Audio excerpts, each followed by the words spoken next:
परम महाशांति, सभी बेहद के सेवादारी, बेहद के विश्व कल्याणकारी, ऐसे लाडले और प्यारे बच्चे, बाप के सहयोगी,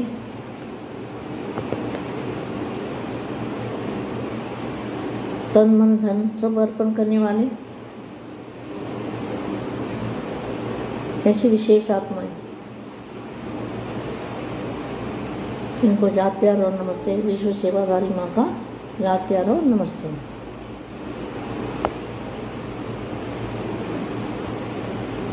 दो बातें देखी, आज दो बातें देखी। अज्ञानी बच्चे भारत में सीट लेने व सीट दिलाने में लगे हुए। ये कौन है भारतवासी? 9 लाख आत्माएं जो सीटों पर बैठे हुए अपनी अपनी सीट संभाल के बैठे हैं। सीट हिलती नहीं इनकी, चाहे दुनिया हिले सीट नहीं हिलेगी। ऐसी पक्की सीट है, सीट के साथ चिपक गए हैं। ब्रह्मा कुमारी वाले सीट के साथ चिपके हुए हैं और बाप का उनको पता ही नहीं कि बाप आया हुआ है। अज्ञान नींद में सोए हैं। अज्ञानी बच्चे भारत में सीट लेने व सीट दिलाने में लगे हुए हैं। दिन रात स्वप्न में भी सीट ही नज़र आती है। मेरी सीट, मेरी गद्दी, मेरा सेंटर, मेरा जिज्ञासु, मेरी इतनी संख्या हो गई, मेरा इतना सेंटर बन गए। ब्राह्मण बच्चे सेट होने में लगे हुए हैं। सीट मिली हुई है, ब्राह्मण बच्चों को सीट मिली हुई है, बेगत की सीट मिली हुई है, लेकिन सेट हो रहे। और विनाशकारी अपने ही बनाए हुए विनाशकारी शक्ति से बचने के साधन ढूंढ रहे हैं। कौन से साधन? जो स्थूल साधन है, ढूंढने में लगे हुए हैं उनको बचाने के लिए। क्या? जो विनाशकारी साधन है, ये साधन जो भी देख रहे हो ना, ये कुछ रहने वाला नहीं है। और लालच मत करो, लालच छोड़ो। मैं फलानी इंचार्ज, मैं ये हूँ, मैं ये हूँ, ये छोड़ो। ये कुछ भी साथ जाने वाला नहीं है। अपने ही बनाए हुए विनाशकारी शक्ति से बचने के साधन ढूंढने लगे हुए। विद्यार्थी की जीवन नहीं, लेकिन क्वेश्चन मार्क बन गई है। ब्रह्मा कुमारी की जीवन है वो जीवन नहीं है, वो क्वेश्चन मार्क बन गई है। अज्ञानी बचाव में लगे हुए हैं, अज्ञानी पुस्तकता का झंडा लहराने में लगे हुए हैं। कमाल की वाणी है। यह है विश्व का हाल चाल। अब परेशानियों से बचाओ। और मैं तो बचाने की कोशिश कर रही हूँ, लेकिन आप बचो तब ना। मैं तो उंगली पकड़ती हूँ, हाथ पकड़ती हूँ, सिर आंखों पे बिठाने वाली हूँ, लेकिन आप तो हाथ भी नहीं पकड़ना चाहते। आप सीट ही नहीं छोड़ सकते। सीट से चिपक गए हो तो कहाँ से आओगे? अब परेशानियों से बचाओ। भिन्न भिन्न परेशानियों में भटकती हुई आत्मा को शांति का ठिकाना दो। परम शांति का ठिकाने में आ जाओ। सदा संपन्न स्थिति की सीट पर सेट रहने वाले 100 के और विश्व के विघ्न विनाशक बीज रूप बाप के संबंध से हर श्रेष्ठ बीज रूप बाप के बेहद के बाप के संबंध से हर श्रेष्ठ संकल्प रूपी बीज को फलीभूत बनाए प्रत्यक्ष फल खाने वाले। प्रत्यक्ष फल मना प्रत्यक्ष बाप से मिलने वाले। प्रत्यक्ष फल क्या है? तो बाप को मिलना। सदा संतुष्ट रहने वाले संतुष्ट मणि बच्चों को याद प्यार और नमस्ते। परम शांति। బేహద్ పరం మహాశాంతి. బేహద్ మా బేహద్ పిల్లలకి ముచ్చటగా 2 విషయాలు. భారతవాసి 9 లక్షల బేహద్ పిల్లల గురించి చెప్తూ ఉన్నారు. బాహ్యంగా బాహ్య ప్రపంచంలో కూడా జరుగుతున్నటువంటి అజ్ఞాని ఆత్మలు భారతవాసీలు ఏం చేస్తున్నారో కూడా వెల్లడి చేస్తున్నటువంటి సందేశము హిందీలో ఇప్పటి వరకు మీరు విన్నారు. దీనికి తెలుగు అనువాదము. బేహద్ పరం మహాశాంతి అంటూ బేహద్ సేవాదారి పిల్లలకి, బేహద్ విశ్వ కళ్యాణకారి అపురూపమైన ప్రియమైన పిల్లలకి, బాపుకు సహయోగిగా అయ్యేటువంటి ఆత్మలకి, అనగా తనువు మనసు ధనం అన్నిటినీ అర్పణ చేసేటువంటి ఆత్మలకు, విశేషమైన ఆత్మలకు ప్రియస్మృతులు మరియు నమస్తే. విశ్వ సేవాదారి మా యొక్క ప్రియస్మృతులు మరియు నమస్తే చెప్తూ ఉన్నారు. ఇక్కడ నేను మీకు 2 విషయాలు చెప్పదలుచుకున్నాను అంటున్నారు మా.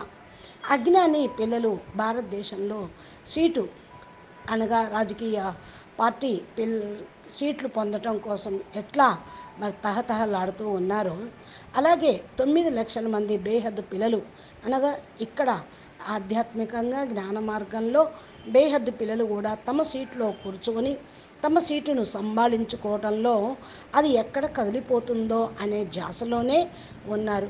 ప్రపంచం మారిపోయినా సరే మేము మాత్రం మారం, మేము ఈ సీటు వదలం అని గట్టిగా పక్కాగా కూర్చున్నారు. ఇంతగా 9 లక్షల మంది ఎవరనుకుంటున్నారు? బేహద్ అకరీబాపు రచన బేహద్దు పిల్లలు. అందుకనే గద్దెలు ఇన్ఛార్జ్ మేము టీచర్స్ పక్కా బ్రహ్మకుమారీలం అని అదే సీట్లో కూర్చొని అంటుకుపోయి ఉన్నారు. బాపు గురించి వాళ్ళకి అసలు తెలియటం లేదు. బాపు వచ్చారనే విషయం తెలియకపోవటం అజ్ఞానం అనే అంధకారంలో నిద్రపోవటమే కదా. అజ్ఞాని పిల్లలు కూడా రాజకీయ సీట్ల కోసం ఆ సీటు కదిలిపోకూడదని ఎలా తహతహలాడుతూ ఉన్నారో, అలాగే జ్ఞాని ఆత్మలు భారతవాసీలు 9 లక్షల మంది బీకేలు కూడా అలాగే తహతహలాడుతున్నారు.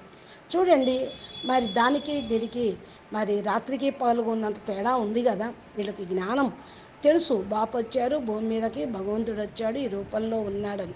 కానీ భగవంతుడిని పొందటం కోసం, ఆయన దగ్గరికి రావటం కోసం పురుషార్థము చేయటం లేదు. మరి రాత్రింబవళ్ళు కలలు అంటూ మా సీటు గొప్పది, మేము గొప్పవాళ్ళం అనే దృష్టిలోనే ఉన్నారు. మా గద్దె కావాలి, మా సెంటర్ కావాలి, మాకు జిజ్ఞాసులు కావాలి, మా సీట్ ఇదే అంటూ వాళ్ళ సంఖ్యను పెంచుకోవటంలో, వాళ్ళ సంఖ్యనే చూసుకోవటంలో, వాళ్ళ సెంటర్కు మాత్రమే అంకితమైపోతూ కూర్చున్నారు. బ్రాహ్మణ పిల్లలు సీటుని అంటుకుపోవటంలో మరి ఏంటి అర్థము? సీటు లభించింది అంటే ఏ సీటు? ఆత్మస్వ అభిమానం అనే సీటు. ఇక్కడ బాపూజీ దగ్గర బేహద్దు సీటు లభించింది బేహద్దు పిల్లలకి. కానీ ఇది కూడా వదిలేసుకున్నారు బ్రహ్మకుమారీసు. వినాశకారి సీట్లనే పట్టుకొని అక్కడే సెట్ అయిపోయి కూర్చున్నారు. వినాశకారి శక్తులను, సీట్లను రక్షించుకోవటంలోనే, ఆ సాధనలోనే వెతుకుతూ ఉన్నారు. ఎలాంటి సాధన? స్థూలమైన సాధనాలే. వస్తువులు, వైభవాలు, పేరు ప్రఖ్యాతులు, మహల్స్, బిల్డింగ్లు, దాన్ని రక్షించుకోవటంలోనే ఉన్నారు. మరి వినాశకారి సాధనలే కదా. సాధన చేయకుండా, బాపుని చూడకుండా కూర్చొని ఏలాడుతూ ఉన్నారు. లాలచత్వం ఎక్కువైపోయింది. మరి ఆ లాలచత్వాన్ని వదిలిపెడితే మహాపాపం నుండి బయటపడతారు. నేను పలాని ఇన్ఛార్జిని, నేను ఇది, నేను అది, నేను ఇంత గొప్ప, ఎన్ని సంవత్సరాలు అంటూ అదే పట్టుకొనే ఉన్నారు. తమను తాము అర్థం చేసుకోలేకపోతూ ఉన్నారు. మరి వినాశకారి శక్తిని రక్షించుకునే సాధనలోనే నిమగ్నమే ఉన్నారు. మెజారిటీ వాళ్ళ జీవితం ఇలాగే ఉంది. క్వశ్చన్ మార్క్ అలాగే తయారై ఉంది. బ్రహ్మకుమారీలు ఏదైతే జీవితాన్ని గడిపేస్తూ ఉన్నారో ఆ విధంగానే నడుస్తూ ఉన్నారు. వాళ్ళకు క్వశ్చన్స్ వస్తున్నాయా? అజ్ఞాని నుండి రక్షించుకోగలుగుతారా వాళ్ళు? జ్ఞానాన్ని ప్రత్యక్షం చేయమని, జెండా ఎగరవేయమని జ్ఞానికి చెప్తూనే ఉన్నారు బాపూజీ. అద్భుతమైనటువంటి వాణి చూడండి. విశ్వం యొక్క లాలచత్వం, పదవి యొక్క లాలచత్వంతో మరి నాయకులు మరి పరేషాను అవుతూ మేము రక్షించుకోవాలంటూ ఉన్నారో, అదేవిధంగా ఇక్కడ బేహద్దు పిల్లలు కూడా మరి అలాగే ఉన్నారు. బాపు వచ్చి రక్షించటానికి చెయ్యూతనిచ్చిన చెయ్యి పట్టుకోవాలి కదా. కళ్ళల్లో కూర్చోబెట్టుకొని తీసుకొని వెళ్తాను అన్నా కూడా బాపూజీ చెయ్యి వదిలేసే వెళ్ళిపోతూ ఉన్నారు. సీటు కావాలి వాడికి. బాపూజీ చెయ్యి అవసరం లేదు, భగవంతుడు తోడు అవసరం లేదు, సీటుని అంటుకొని కూర్చున్నారు. ఎక్కడ బేహద్దు పిల్లలు, ఎక్కడ హద్దులో స్థానము, ఎక్కడ గద్దెలు? ఇవన్నీ కూడా మరి వాళ్ళను ఏం చేస్తాయో అర్థం కావటం లేదు. భిన్న భిన్న పరేషాన్లో కూడా భ్రమిస్తూనే ఉన్నారు. శాంతి ఠికానా వాళ్లకు లేదు. ఇక పరం శాంతి యొక్క గమ్యానికి ఏమొస్తారు? పరం శాంతిలోకి రండి అని అదే మనం చెప్తున్నాం. సదా సంపన్న స్థితిని సీట్లో సెట్ అయిపోవాలి. స్వయం పైన విఘ్న వినాశకులుగా బీజరూపీ స్థితిలో బాపు సంబంధంతో ప్రతి శ్రేష్టమైనటువంటి బీజరూపీ ఆత్మలకు బేహద్ బాపు బేహద్ సంబంధంలో ప్రతి శ్రేష్ట సంకల్పం అనేటువంటి బీజంలో నాటితే కదా ఫలీభూతమయ్యేది. ప్రత్యక్ష ఫలితాన్ని తినే ఆత్మలుగా కావాలి. ప్రత్యక్ష ఫలాన్ని అనుభవించడం అంటే బాపుని కలుసుకోవటమే. ప్రత్యక్ష ఫలితము అంటే బాపుని కలుసుకోవటం. దాంతో సదా సంతృప్తిగా ఉండగలుగుతారు.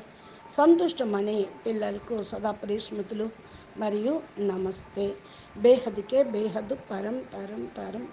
మహాశాంతి హై, మహాశాంతి హై, మహాశాంతి హై. బాపూజీ దశరథ్ భాయ్ పటేల్ తెలుగు ఛానల్లో బాపూజీ అద్భుతమైన జ్ఞానమును మరి మా ద్వారా జ్ఞానము, యోగము, సేవాధారణ అనే 4 సబ్జెక్టులు బేహద్ జ్ఞానాన్ని చెప్పిస్తూ ఉన్నారు. మీరు మా ఛానల్ని సబ్స్క్రైబ్ చేసి గంట సింబల్ని ప్రెస్ చేస్తే నోటిఫికేషన్ రూపంలో బాపూజీ పంపిన అప్లోడ్ చేసే వీడియోలు మీ మొబైల్కి వస్తాయి. నమస్తే, ధన్యవాదాలు.